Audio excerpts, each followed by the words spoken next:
Bueno, nuevamente desde Comarca Sí, en un programa de Leyendo con el Autor.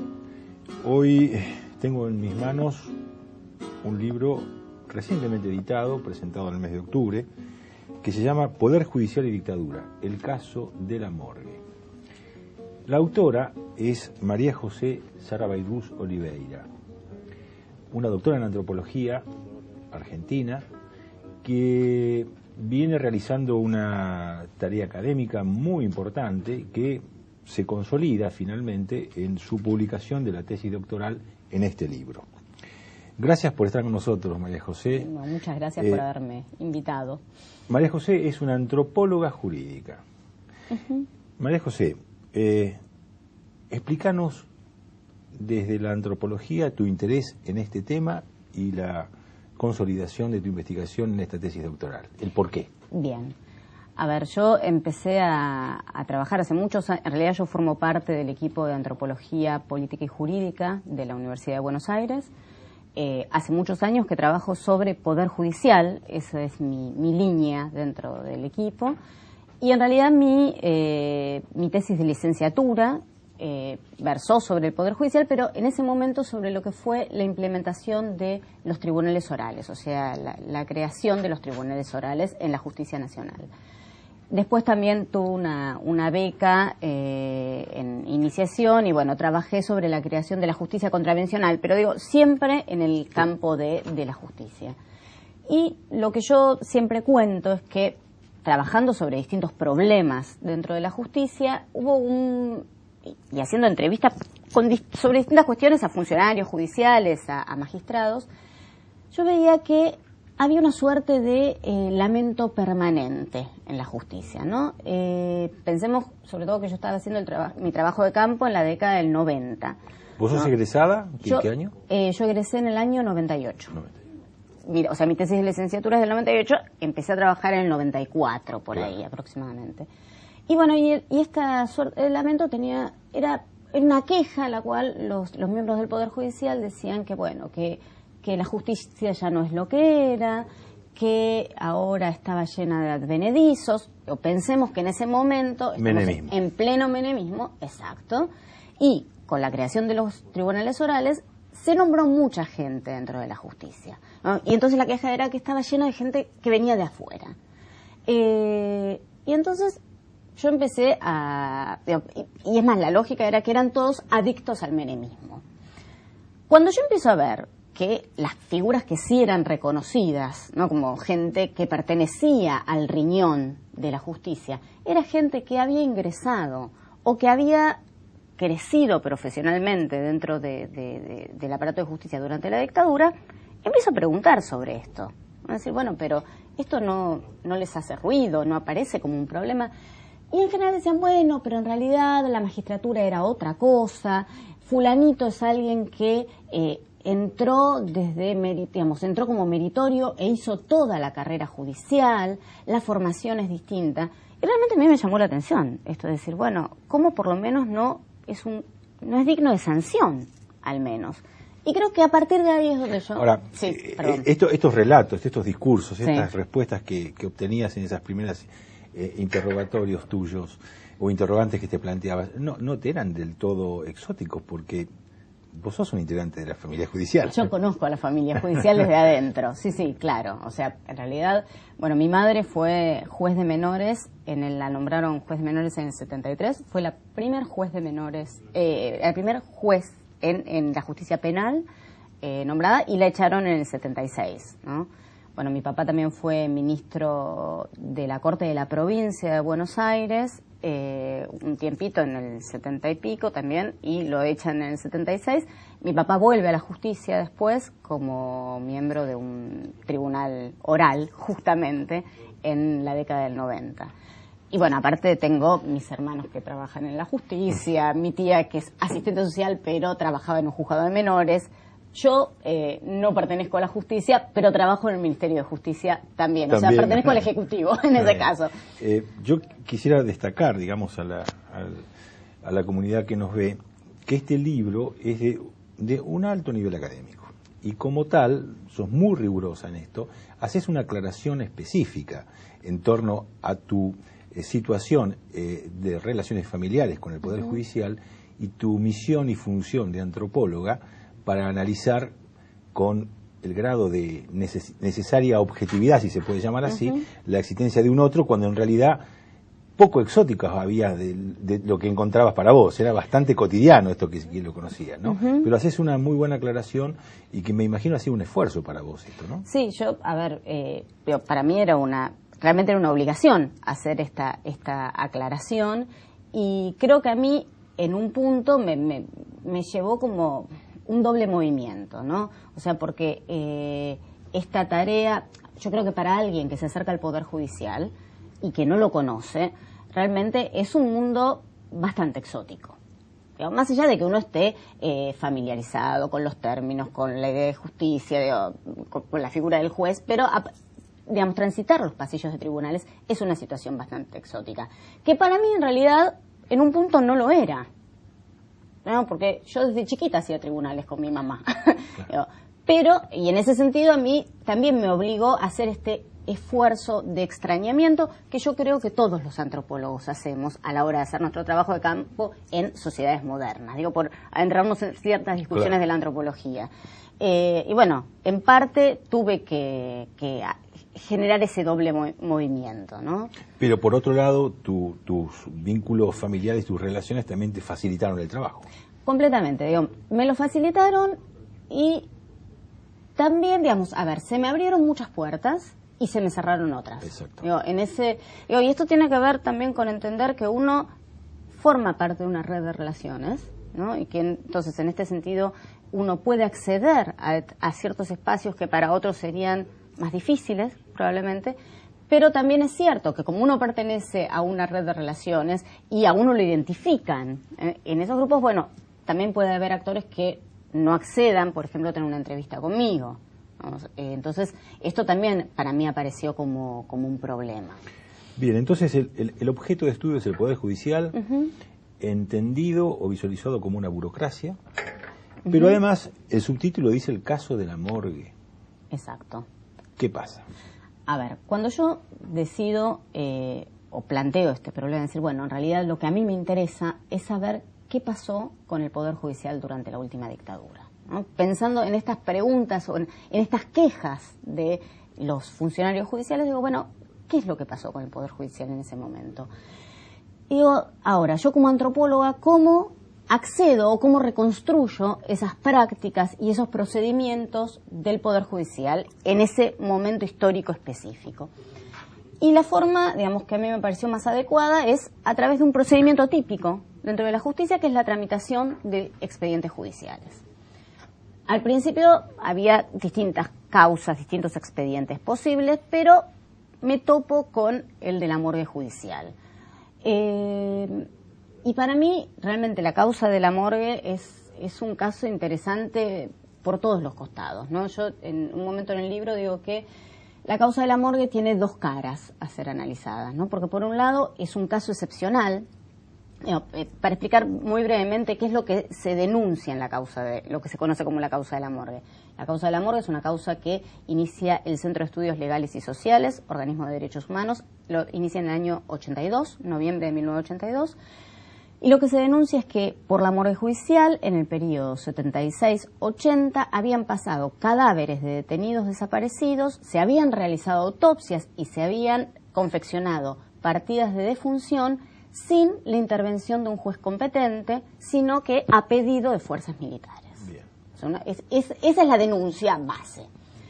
¿Por qué es interesante esta causa? Yo decía, por un lado se presenta como un caso excepcional. Se presenta como un caso excepcional porque lo que demuestra esta causa es la complicidad que determinados sectores de la justicia tuvieron para con la dictadura, para con el terrorismo de Estado. Y por otro lado, y dentro de las cuestiones excepcionales, lo que aparece en la causa también, a partir en un momento, con un capítulo que se llama el capítulo de las excusaciones, aparece escrito esto que tal vez a todos nos resuene, que es esta idea de la familia judicial, ¿no? Que todos conocemos, todos los hemos escuchado, pero pocas veces lo hemos visto escrito. En todo caso, si querés después, yo explico un poquito más sobre eso. Pero bueno, digo, por un lado esto es la cara excepcional. La causa de la morgue presenta una cara cotidiana también, que tiene que ver con lo que era la tramitación de los habeas corpus o de las causas por privación ilegítima de la libertad en ese periodo. Y en realidad esto aparece, de hecho la causa es posible por un habeas corpus presentado en el año 1979. Y todo esto se puede reconstruir. El caso también. de Norberto Gómez. De Norberto Gómez. Exactamente. Bien, digamos, en realidad la morgue aparece como uno de los tantos otros, aparatos burocráticos que fueron funcionales al plan sistemático también, ¿no es cierto? Exacto. Con todas las contradicciones que hay, porque comparando con otras situaciones, como hablábamos antes de empezar la entrevista, la morgue judicial implicó también la identificación de todos los cadáveres que ingresaban como NN, pero terminaron siendo identificados, ¿no? Estas contradicciones de las Fuerzas Armadas y del accionar represivo, que por un lado sostenían la necesidad de aniquilar vidas y desaparición de cuerpos, y por otro lado, si los incorporaban en la morgue judicial de la capital, y terminaban identificándose, ¿no es cierto? Pero bueno, ¿cómo esto se inicia en el año 82? Sí. La morgue judicial tiene una dependencia jerárquica del Poder Judicial y de la Cámara del Crimen. Claro, en realidad, a ver, la morgue judicial, el cuerpo médico forense, en realidad, la morgue judicial funciona dentro de la órbita del cuerpo médico forense. El cuerpo médico forense depende de la Corte Suprema de Justicia de la Nación. Pero en ese momento, digamos, por una acordada de la Corte del año 61, la Corte delega su superintendencia sobre la morgue judicial en la Cámara del Crimen. O sea, dice, bueno, nosotros no nos vamos a hacer cargo de la cotidiana de esto, ustedes son los responsables del funcionamiento de la morgue. Con lo cual, en el 76, la morgue judicial dependía de la Cámara del Crimen, ¿no? Y que justamente parte de la discusión que tienen los abogados del CELS cuando se topan con la causa de Norberto Gómez, que es este expediente que permite hacer la denuncia, es, digamos, la primer prueba escrita que ellos tienen de algo que se sabía, que como me decían mis entrevistados, era un secreto a voces. Que la morgue había sido utilizada por los militares era algo que se sabía por tribunales y sus alrededores, los bares circundantes. Pero el caso de Gómez es el que permite, digamos, donde aparece claramente esto escrito, donde se dice que este cuerpo había sido remitido a la morgue judicial. Entonces, en ese sentido, es el que permite iniciar la causa, ¿no? En ese momento. Ahí vos describís un suceso que queda documentado en esta profusa, digamos, investigación de documentos y relatos que haces vos, que es un suceso que hace mucho ruido adentro de la morgue judicial, del cuerpo médico, que es la imperativa orden de ingresar por las Fuerzas Armadas a 6 cadáveres en el año septiembre del 76. Exacto. ¿¿Cómo fue ese episodio? Bueno, yo en realidad lo que cuento es que hay como varios antecedentes a lo que fue el uso de la morgue judicial, o el caso de Gómez concretamente. Pero hay uno que a mí me parece que funciona casi como bisagra en el funcionamiento de la morgue. Y es este caso que sucede el 29 de septiembre de 1976, y esto aparece en el relato de los empleados y los médicos de la morgue judicial.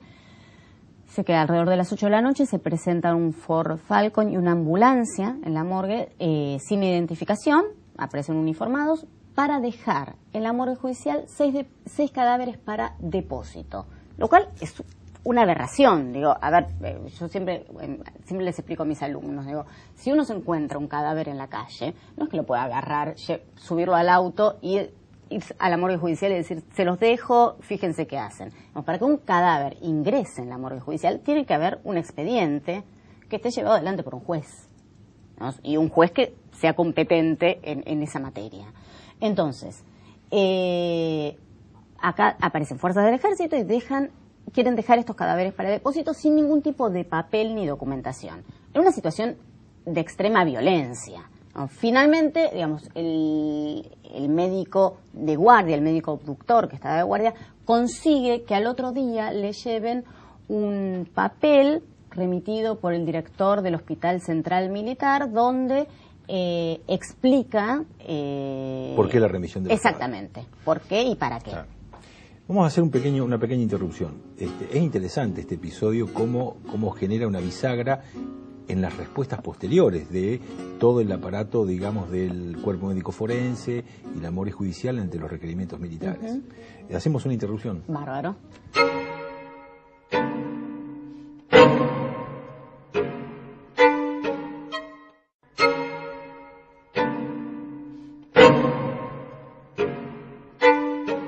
Estamos nuevamente con María José Sarrabilus Oliveira, tratando y analizando, conversando sobre este libro, Poder Judicial y Dictadura, el caso de la morgue. Y decíamos con María José recién, nos estaba contando esta situación bisagra que fue, en el caso de la morgue, la imperativa orden de las fuerzas militares de exigir que la recepción de 6 cadáveres en septiembre del 76, y que eso originó todo un cambio en las relaciones entre las fuerzas represivas y el caso del cuerpo médico forense y morgue judicial. Después de ahí, ¿qué pasó? Terminan aceptando digamos, una certificación, un pedido bastante anormal con relación a la historia de cómo ingresaban los cadáveres ahí, ¿no es cierto? Bueno, es como que hay una primera derrota ahí, ¿no? Ahí aceptan el poder de facto. Sí, claramente. O sea, se acepta el acto de fuerza, ¿no? Lo que es importante, digo, lo que es interesante para ver es en realidad a partir de ese hecho que casualmente, no casualmente, pero como para mencionar uno de los cadáveres que se dejaron para depósito es el de María Victoria Walsh, la hija de Rodolfo Walsh, ¿no? O sea, lo que se conoció como el enfrentamiento de Floresta. Y bueno, y lo que sucede ahí es que se inicia un sumario judicial, un sumario interno, que lo inicia justamente ese médico de guardia cuando le explica al director del cuerpo médico forense, primero el director de la morgue, después al decano del cuerpo médico forense y por su intermedio a la Cámara del Crimen, qué es lo que había sucedido. O sea, pero una situación completamente irregular. Y entonces ahí empieza, uno va subiendo en la pirámide jerárquica y hay notas que van y vienen, notificaciones entre los distintos miembros de la pirámide jerárquica, llegando hasta el presidente de la Cámara del Crimen, ¿no? Bueno, sin entrar demasiado en el relato, yo creo que lo que sucede ahí, y que tiene que ver con esta cuestión excepcional, es que hay un encuentro entre Mario Pena, que era el presidente de la Cámara del Crimen, y Rualdés, que era quien dirigía el Cuerpo 1 de Ejército de Capital. Un encuentro que lo llamativo, digo, en la causa, cuando uno lee todos los testimonios, lo recuerda a todo el mundo porque parece que fue también otro acto de fuerza más que importante, ¿no? Cuando Rualdés va a la Cámara del Crimen, el Ejército toma la Cámara del Crimen. O sea, dice que estaban hombres armados a lo largo de las escaleras. La Cámara del Crimen funcionaba donde funciona actualmente, que es en la calle Villamonte, entre Libertad y Cerrito, así frente al Colón, en el costadito del Colón. Bueno, y todo el mundo recuerda más o menos, con más o menos detalles, ese encuentro. Llamativamente los únicos que no recuerdan el encuentro son Rualdés y Pena. Pero fue el momento del pacto. Claramente fue el momento del pacto. ¿Por qué uno puede decir que fue el momento del pacto? Después de esos 6 cadáveres que se dejaron para depósito, digamos, y después de ese encuentro que tuvieron Rualdés y Pena, nunca más hubo cadáveres para depósito. A partir de ahí, todos los cuerpos llevados por las fuerzas conjuntas, recibían el trámite, digamos, rutinario de la autopsia, y después, en algunos casos, pocos se devolvían a sus familiares y en otros se realizaba una inhumación administrativa. Esto es, eran NNs y se enterraban en el cementerio de la Chacarita. Voy a hacer una muy breve paréntesis porque tengo la necesidad de comentarte algo. Bien. En relación a las diferencias de operativas, que obviamente que esconden otras cuestiones, entre la morgue judicial de Capital Federal y la morgue policial de la Ciudad de La Plata. En los juicios por la verdad, que se desarrollaron en La Plata desde el año 98, el juez Leopoldo Schifrin, analizando la conducta de los médicos policiales de la morgue, hace esta diferenciación en lo referente a las diferentes conductas y procedimientos que habían llevado los médicos judiciales de la morgue judicial de Capital Federal y los médicos policiales de La Plata. ¿Y por qué lo aclara el juez en ese momento y hace esta observación? Porque estos médicos, como vos bien lo marcás, los médicos judiciales, fueron respetando a su manera determinados caminos burocráticos y fueron dejando los rastros que de alguna manera salvaron sus responsabilidades. Totalmente. En tanto, los médicos policiales, actuaron bajo una lógica de subordinación, porque eran médicos con grado policial. Tal es así, María José, que en la morgue policial de La Plata no se hacían autopsias. Directamente. Y no se identificaban cadáveres de por sí.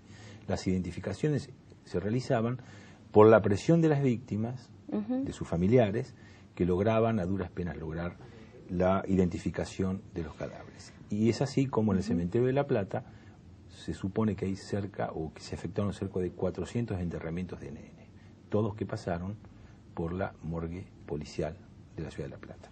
Hago este paréntesis para seguir adelante. No, eso es, la verdad que es súper interesante para comparar el funcionamiento de las burocracias. Y también poder problematizar esto, dentro de no todas las burocracias funcionan del mismo modo, tienen sus particularidades. Y yo creo que, justamente, cuando yo pienso en esto de las huellas de la burocracia, ¿no? Uno podría decir, bueno, las fuerzas militares hacían uso de la morgue judicial, entonces las autopsias estaban todas mal hechas. Las autopsias no estaban mal hechas. Muy prolijamente hechas. Las autopsias estaban perfectamente hechas. En el caso de Gómez, por ejemplo, lo que queda en evidencia es que tanto Gómez como las otras 3 personas que supuestamente mueren en un enfrentamiento, no habían muerto en un enfrentamiento, sino que habían sido torturadas previamente y que habían sido fusiladas. Esto no está dicho en estos términos porque los médicos forenses no escriben en estos términos, sino en términos mucho más técnicos, que obviamente un juez que puede leer esta jerga, en todo caso, con la ayuda de los médicos forenses, puede comprenderlo. Pero de hecho, en la causa de Gómez, una de las primeras cuestiones que plantea Oliveri, que era el juez que lleva adelante la causa, es decir, bueno, en realidad lo que dice la autopsia nada tiene que ver con la descripción que hace el profuso parte policial. Y no es poco, es realmente muy importante. Año 79. Claro, porque esto de alguna manera desarma la teoría del enfrentamiento. Acá no hubo una guerra, fue una guerra armada, fue un aniquilamiento. Y es importante destacar, y vuelvo a contraponer el ejemplo de la morgue policial, porque allá los certificados o las actas de defunción, la gran mayoría en destrucción de masa encefálica por herirma de arma de fuego.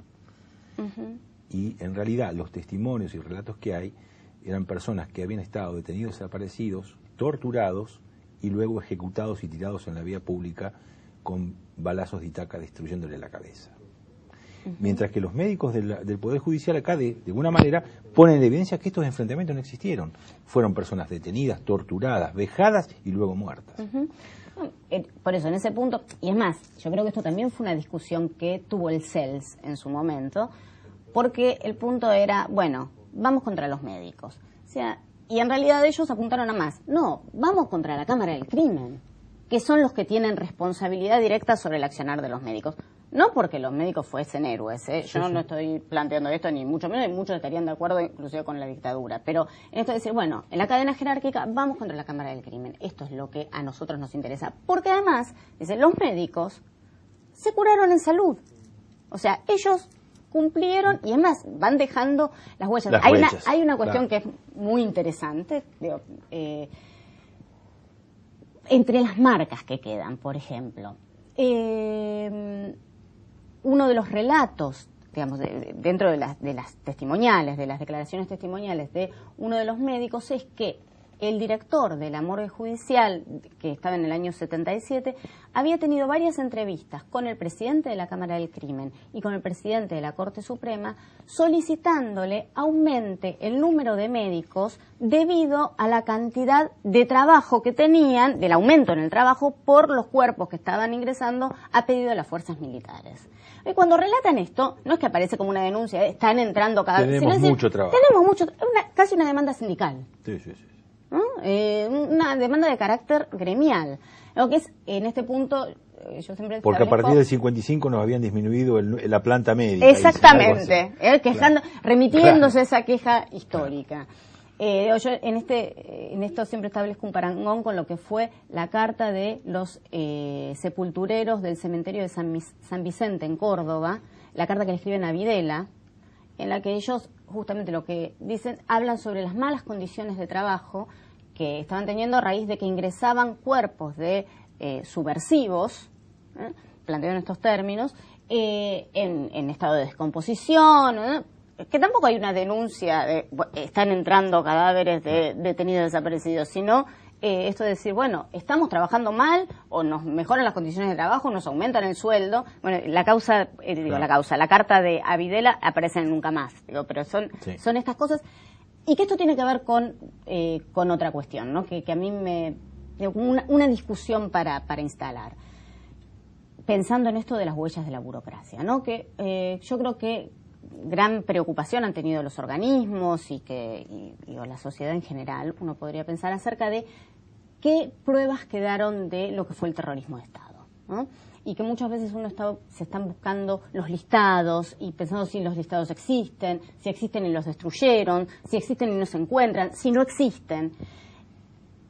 En principio no sabemos esto. Lo que sí sabemos es que las burocracias dejan marcas y que en realidad lo interesante es poder develar estas marcas.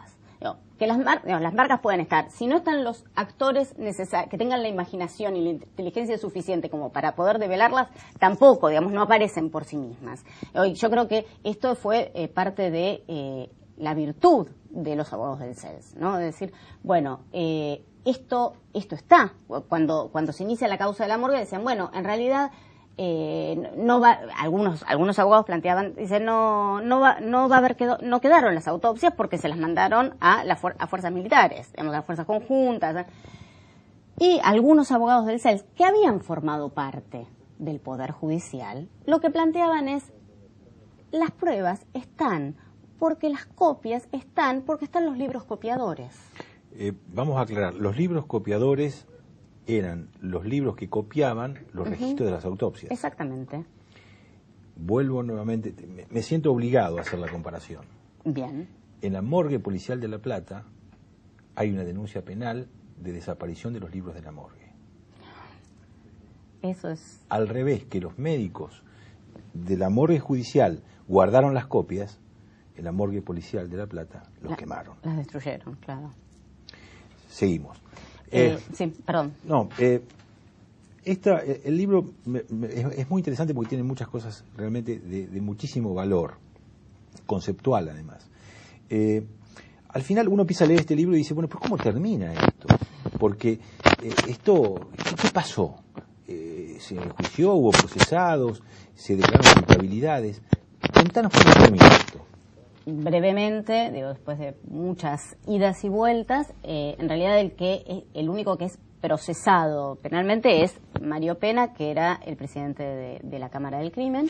Pena había ingresado como presidente de la Cámara del Crimen, pero ya era un jubilado del Poder Judicial. Exactamente. O sea que las Fuerzas Armadas, la dictadura, lo propone específicamente a él, ¿no? Exactamente. Pena, en realidad, pertenecía a lo que dentro de tribunales se conoce como el sector o el grupo de los minoristas, ¿no? Dentro de la justicia de menores, que fundamentalmente en esa época, ahora creo que ha cambiado bastante el escenario de lo que es la justicia de menores y las discusiones que se dan dentro de la justicia de menores, pero históricamente los minoristas siempre fue el sector más conservador dentro de la justicia por esta cuestión de la tutela. Claro. ¿No?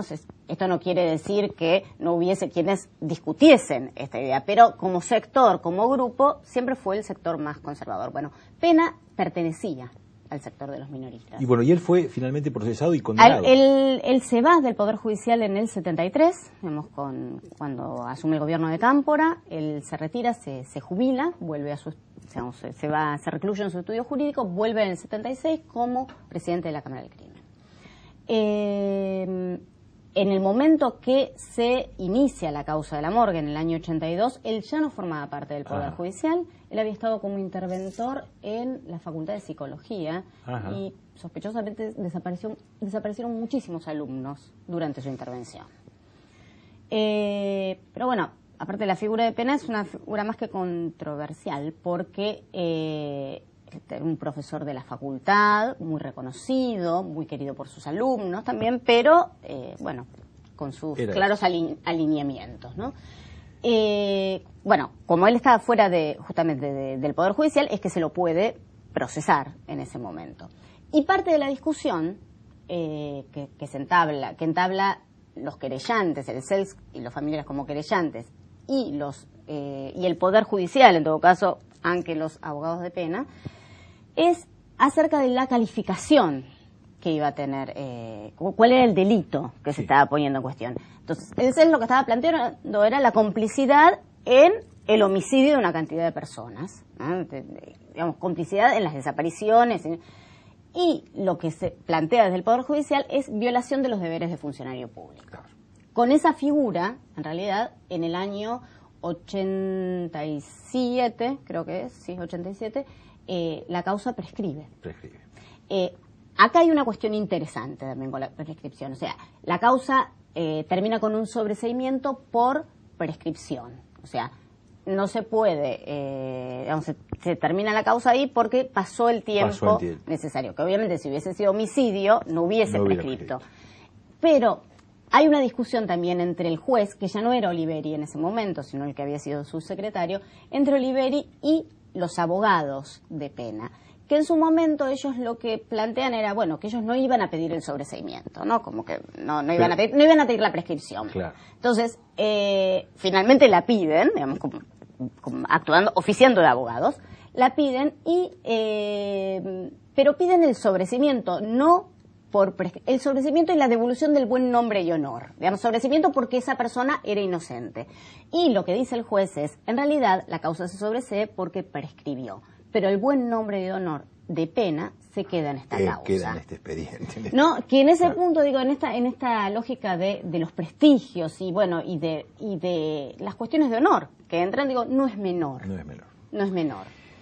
María José, se nos acaba el tiempo. Es una pena enorme porque realmente da para mucho.